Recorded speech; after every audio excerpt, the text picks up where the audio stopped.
I would say this is related to the circular economy. There are a lot of misconceptions, and companies want to make their products sustainable and eco-friendly. And now, more recently, circular economy is also becoming one of those buzzwords. And what I hear is we have recycled content, or our products or packaging are recyclable. Therefore, we are participating in the circular economy. I'm sorry to break it to you, but I expect you're not quite there, because the circular economy means it goes around and around over and over, not once.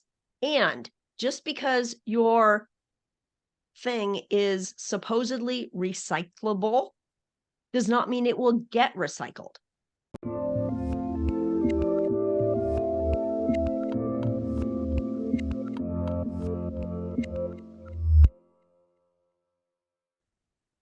Hey everyone, this is Devin Miller here with another episode of The Inventive Expert. I'm your host, Devin Miller, the serial entrepreneur that's grown several startups into 7- and 8-figure businesses, as well as the founder and CEO of Miller IP Law, where he helps startups and small businesses with their patents and trademarks.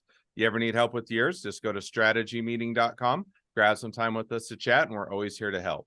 Now, today we've got another great guest on the podcast, Julia Goldstein. And Julia, we're going to be talking about a few things, and including empowering women in STEM and some of the myths that surround women in STEM versus reality.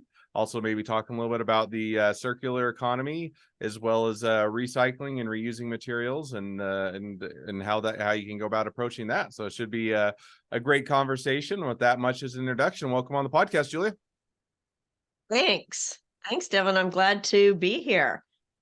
Absolutely excited to have you on. So before we dive into the topics at hand, why don't you just take a minute or two, just introduce yourself to the audience? Sure. Excuse me. Yes, I am a business owner and an author on a mission to make manufacturing more environmentally responsible. And I come from originally being an engineer back in the 90s to becoming a writer, a consultant, a teacher. I have done a lot of different things over my career. Awesome. Well, sounds like a good career. And just as a quick reminder to the audience, so Julia has also been on our sister podcast, The Inventive Journey. So if you want to go catch her full episode, definitely go and make sure to catch your episode there.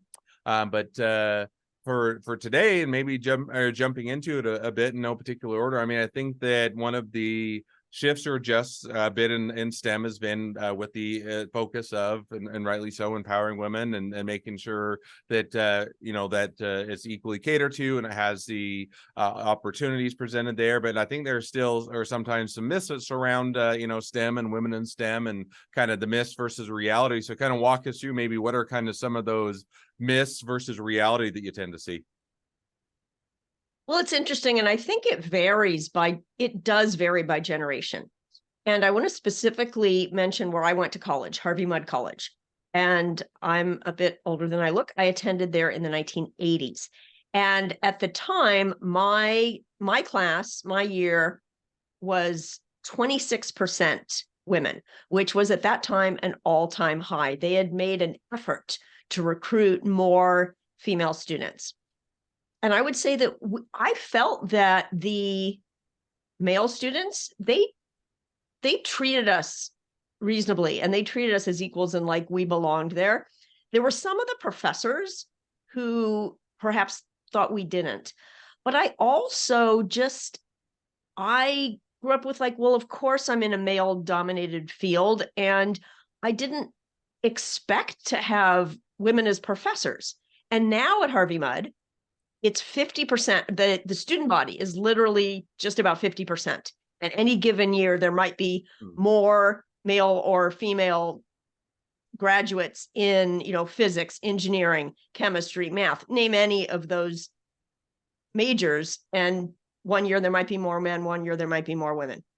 And there's such a greater diversity in faculty. So we had just assumed, well, I guess I hadn't thought about the fact that it's just white men who are in charge, because that's just kind of how it always was.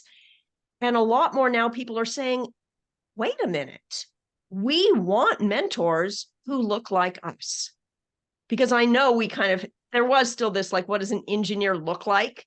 It's a nerdy, white, young male with a pocket protector and, Hmm. that kind, who has no social abilities whatsoever and is just brilliant. Well, no, what an engineer looks like is a lot of different things. And there's a film called Picture a Scientist. And so the idea that we are here, we are smart, we can do this, and our experience is different than the men. And sometimes women who don't feel like they have fit in have drifted away from science and engineering. And that is really unfortunate. Obviously, everybody deserves to choose whatever career path they want and to not feel shut out because of who they are, and then they take a different journey. Hmm. No, makes perfect sense. And so now, or maybe kind of shifting towards that. And so because I think that, STEM is a good field or a good opportunity for a lot of people, whether it's men, women, whether it's different races, different genders, different ages, all across the board. It can present a lot of opportunities and be a good field for people of a lot of diverse backgrounds. And so with that, what is kind of the way that you go about kind of empowering people, or otherwise getting them maybe interested in a field that they hadn't considered, or otherwise getting them engaged with it? Kind of what is the approach that people, or that you take, or how do you go about doing that? Well, okay. First of all, this is not my job to do this, but I do know people who are involved in more in that kind of thing. I think the critical thing is starting the education young, because if you just say, "Oh, we want people from these underrepresented groups to be here at our college, to work here at our company," but they don't have the same background, it's to some degree you're setting them up to fail. Now they may succeed anyway, but you want to give people opportunities earlier in life. And fortunately, there are a lot of programs, and there are programs that are specifically geared at getting people excited about STEM, um, and that there are so many different areas.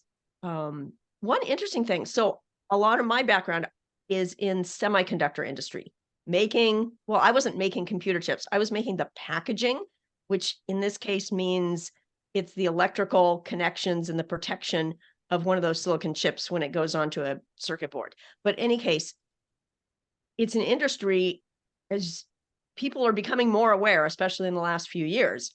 Computer chips aren't just in our phones and our laptops. They're in our cars, our appliances. They are everywhere we go, and we need lots of them, and we need people to make them. And we really need to encourage the next generation to say, this is a viable career path. And you might not have thought of it, but it's exciting, and there are new opportunities, and we want to get a diverse group of next generation engineers, technicians, etc., excited about this field. No, I think that makes sense, and certainly a lot of are good opportunities to help people to address maybe preconceived notions, or otherwise get them interested in a field and get them or get them excited about it. Now, shifting gears just a little bit to one of the other topics that we talked about just a little bit before the podcast, was also kind of with the idea of recycling, reusing materials, and how to talk with people that can have expertise in this area, and kind of going about approaching that. And so walk us through a little bit of when you're kind of looking now at the recycling, reusing materials, and kind of approaching that, and talking about people with that in that area of expertise. Kind of any thoughts on that area? Well, it depends on, are you talking to people at companies in their workplace in that context, or are you talking about what people do at home? Because those are two different things. So we'll tackle the first one, which is, so if you're talking to people in a business setting and you're working to convince them or otherwise move them that direction, and the merits and that, kind of how do you go about approaching it within the business setting? Got it. There are so many different ways. There are simple things that you can start talking about, where there's a client that I was working with where they said, oh, we got rid of all those plastic water bottles we were just giving to our clients, and now we have a big jug of water and reusable cups. Now, if you are a company that's manufacturing products and using loads of energy, and you have a supply chain with all these supplies, you're getting all the chemicals, all the parts, all the materials, and all the energy to run your equipment, the water bottles is a tiny, tiny piece of that. It's also visible. So I'm not saying don't do that, because that is something that all the employees see as an example. And then the thing is to get employees throughout the company empowered to suggest changes that will make things that use less energy, or really consider, okay, swapping out one material for another. There are a lot of ramifications, and you have to maintain the quality of your products, because if you make something that is lousy and it's going to break and it's not going to meet the customer's needs, it doesn't matter how so-called eco-friendly it is. That's not a good solution. So you've got to get the experts throughout your company involved in making those kind of changes. And actually, my upcoming next book is called Materials and Sustainability: Building a Circular Future. And it is really about that, about how all these different materials are made, and some things to think about. There's a lot of things that people don't know, or maybe they have misconceptions. They think, oh, we just need to do X. And that may be one step. And it might or might not be enough, or it might not be the right first step. And again, I know that sounds kind of vague, but it really depends on, what are you making and what is the biggest impact? And there's all kinds of analyses you can do to say what change is going to make the biggest difference. And again, sometimes you might want to start with something visible that everyone sees, but then think, okay, what lever to pull to make the biggest difference in our carbon emissions, our waste, et cetera, that isn't going to take 10 years to put into place. Yeah, no, I think that makes sense. Now, or kind of one maybe question on that, because I think that when you get into anything with recycling, reusing, I mean, I think in a higher sense, nobody has a problem with, if it's making things better, making things improved, recycling, reusing. And in the other sense, at least on the business perspective, sometimes you'll get the perspective of, yes, but this will, hamper us with be able to compete, or the competition won't do this, and then it'll be an added expense on our bottom line and make it more difficult. Any thoughts as to, when you're kind of in the business arena, how you go about kind of approaching or tackling some of those, whether they're myths or reality, but kind of how to approach some of those issues that sometimes arise when people are considering it? So you are right. That is something that comes up. The important thing is to really look holistically, look long-term. And I know that can be difficult in the business world. There's a lot of emphasis on, especially if you're a publicly traded company, the quarterly returns, et cetera. But long-term, and again, it depends on your industry. What are your customers asking for? Do they care about the emissions or waste or toxic chemicals associated with your product, or don't they? And that your approach and what you say and how you communicate to your customers, if you're making a change while you're doing it, it depends on what they care about. Is there a way to say, okay, this is better in these ways, and it still meets all these requirements that you have? You are not suffering. Now, again, there might be some cases where their product may cost more. Well, in that case, it's got to provide some additional benefits, because depending on what kind of customers you have, they may be willing to pay a little more because of what they get. And there's loads of examples like that. And if you are in a market where the only thing you've got to do is make stuff as cheaply as possible, well, that's unfortunate sometimes in any case. Uh, and and and in those kind of situations, companies might feel stuck until the regulations force them to change. And then if you look at that, you realize, oh, that is going to squeeze us way more if we are suddenly caught flat-footed in a year or 2 or 5 when the regulations say, oh no, we can't make things the way we've been making them, or we can't package things the way we've been packaging them. You're not gonna be able to turn on a dime. Makes sense. So no, I think that one's one, and I said it is that balance between what is coming, what is, what's, or how or near term it is, what's important to your customers, can you make it feasible, and does it, how impactful can you be, and then balancing all those, I think is a good way to approach it. Now, one of the last things that we'd talked about just a bit is also the idea of a bit of a circular economy. So maybe the first thing is for those that maybe aren't as familiar with the term, or aren't haven't hasn't come up or looked at as much, what is a circular economy, and kind of fill us in as to a little bit of the details there. Yes. The circular economy stands in contrast to a linear economy. And what we have had for a long time in this world is a linear economy. We extract resources from the earth, right? Fossil fuels, minerals to make metals. The fossil fuels make oil and gas and also make plastics. We cut down trees. We take those resources. We use energy, more fossil fuels usually, or coal or something, but hopefully renewables anyway, to make products. And then the products last however long they last. And then when they're done, we dump them. And so they're done. The idea of circular economy is that instead of all that stuff just going to landfill or being incinerated or ending up in the oceans, that all those materials that have gone into making those products are then reused. They're brought back into a system where they can be used in something else over and over and over again, ideally infinitely in this circle.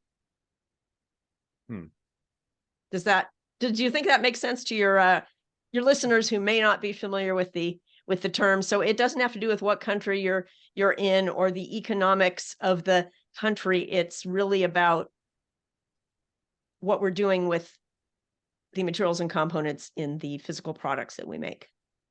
No, I think that's a great explanation, and then that certainly makes sense. So now, as you were to say, okay, now how do you, with that kind of as a backdrop, or as kind of an explanation, whether, or maybe and you can split up if you need to, but if whether you're an individual or you're a business, how do you kind of go, what is the approach, or how do you go about kind of applying that within your industry, or kind of what are some of the ways that you can actually leverage or utilize that?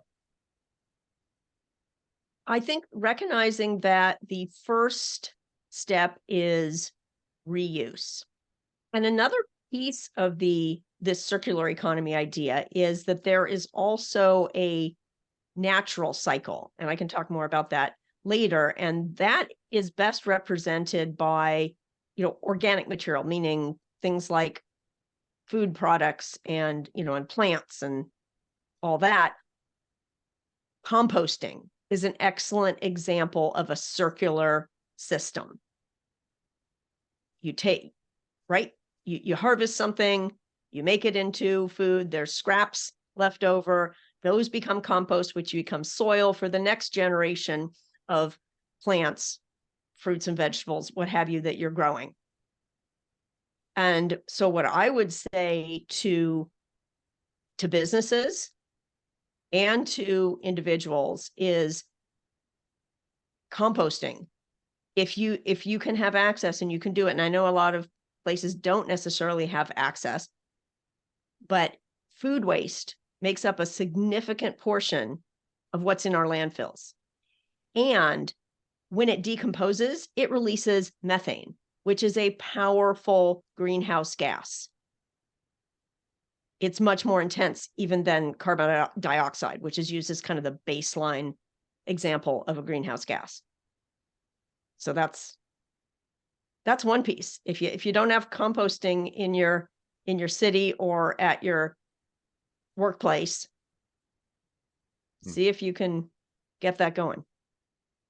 That could be awesome. a whole long discussion. So that's enough of it I'll say about that's as much as I'll say about that for now.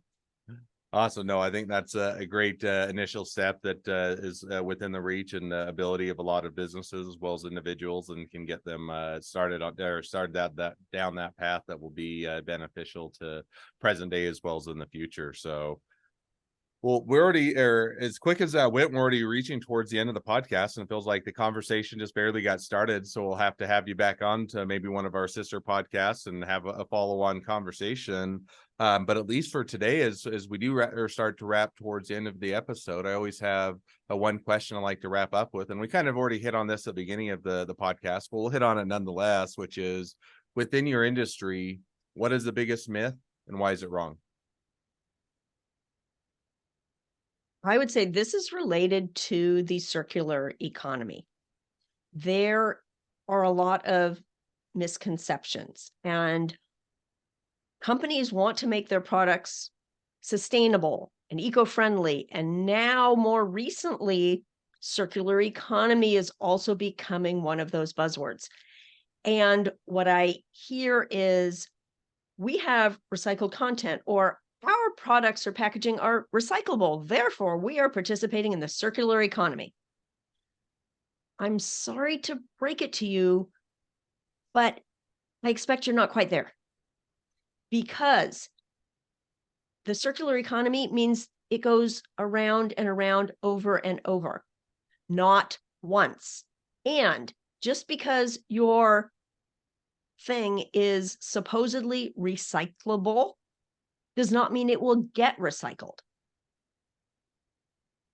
And depending on what kinds of materials it has in it, they may not be able to really be feasibly all separated from each other. So it's going to end up in the landfill anyway. But let's say it doesn't. Some of those things are going to get repurposed into products that are only really going to have one lifetime ever. Like if you take these different plastics and make them into plastic lumber. Okay, a plastic bench, it's going to last a long time, but it's not part of the circular economy. Hmm. If that plastic bench 50 years from now is done with, that's it. It's not, or who knows, maybe in 50 years there'll be a different method. But in general, there's a lot of this tendency of like, our products and our packaging are recyclable, therefore we're part of the circular economy, and pat yourselves on the back. And there's progress, and I see, like using recycled content, especially, and that is good. And it shouldn't be the first step. No, I think that, I think that's a great takeaway. And I think, to your point, sometimes people just, or, you get different terminology, and it's not to say one is bad. And if you can make something that's more sustainable, or you can approach and use materials that last longer and more durable and other things, that's a great thing. But having that distinction and tackling the different problems or different issues definitely is a great myth to dispel, and a great takeaway. Yeah, because it's difficult, because I think a lot of people hear the buzzwords and then they also don't know, well, wait, how do I interpret this? And people mean well. They want to do better. And sometimes they're also spinning it in a way that's not really telling the whole story. Yeah, no, I think that's definitely true, and a great myth to dispel. So, well, now as we are wrapping up the episode, if people want to reach out to you, they want to be a customer, they want to be a client, they want to be an employee, they want to be an investor, they want to be your next best friend, any or all of the above, what's the best way to reach out to you, contact you, find out more? Well, I would say one thing is to take a look at me on LinkedIn. You can find my LinkedIn profile and connect with me there and say that you met me on this podcast. So I know you're not some random person just trying to sell me something. And you can take a look at my website, jlfgoldstein.com. If you go on the contact page, you can send me a message. I respond to those. And I look forward to talking with you. Awesome. Well, I definitely encourage everybody to reach out, make a new connection, support a great business, if nothing else, and make a new best friend. So, With that, thank you again, Julia, for coming on the podcast. It's been fun. It's been a pleasure. Now, for all of you, the listeners that are out there, if you can help us to share this expertise with even more startups and small business by clicking share, subscribe, and leaving us a review, really helps us to find or to support those other startups and small businesses along their journey to success. And on that note, if you ever need help along your journey with patents, trademarks, or anything else with your startup or your small business, just go to strategymeeting.com, grab some time with us to chat, and we're always here to help. Well, thank you again, Julia, for coming on the podcast, and wish the next leg of your journey even better than the last. Thanks so much.